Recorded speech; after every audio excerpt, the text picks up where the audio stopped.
Is 2021 going to be your year to stop renting? Well, it's not going to be the best year for everybody, so I'll give you 3 things you should consider if you're thinking about buying your first home.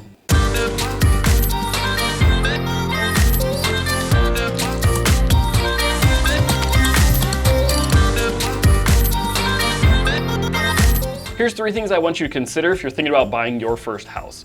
Number 1, what's your job look like? Obviously gone through a pandemic last year in 2020, it's really raised concerns for people. So if your job doesn't look very stable, if you're in any retail, entertainment types of industries, anything that could be subject to getting shut down by a governor pretty quickly, it may not be the time for you to take that leap into home ownership. Now, you can certainly still own a home through a pandemic, and most people are going to turn out fine.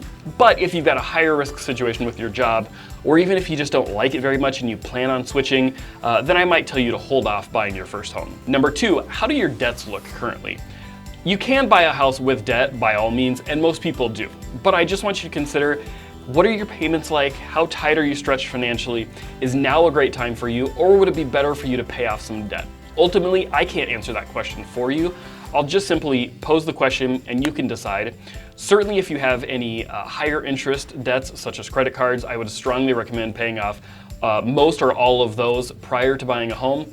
That way you don't have those debt obligations when you buy a home and the furnace goes out or something. Getting out of those types of consumer debt is a really great option.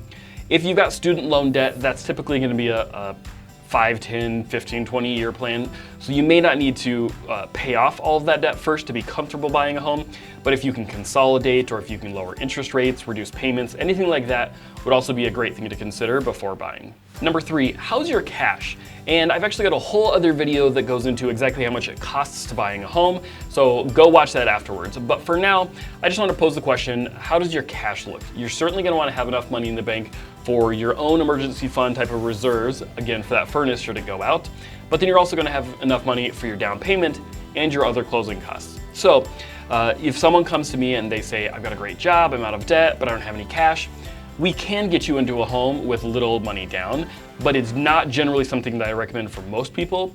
So I would just simply tell you, make sure you're stockpiling some money. If you need to hold off for 6 months, do so that you can get a good emergency fund in the bank. You can have plenty of money to afford your down payment comfortably. Then you can get into a home when you're really solid, you've got a great job, your debts are under control, and you've got plenty of cash. Really soon, I'm gonna also record a video for you specifically answering the questions regarding net worth, renting, and home ownership. So make sure you subscribe to my page, click that little bell for notifications, and then like this post. I would appreciate it so much.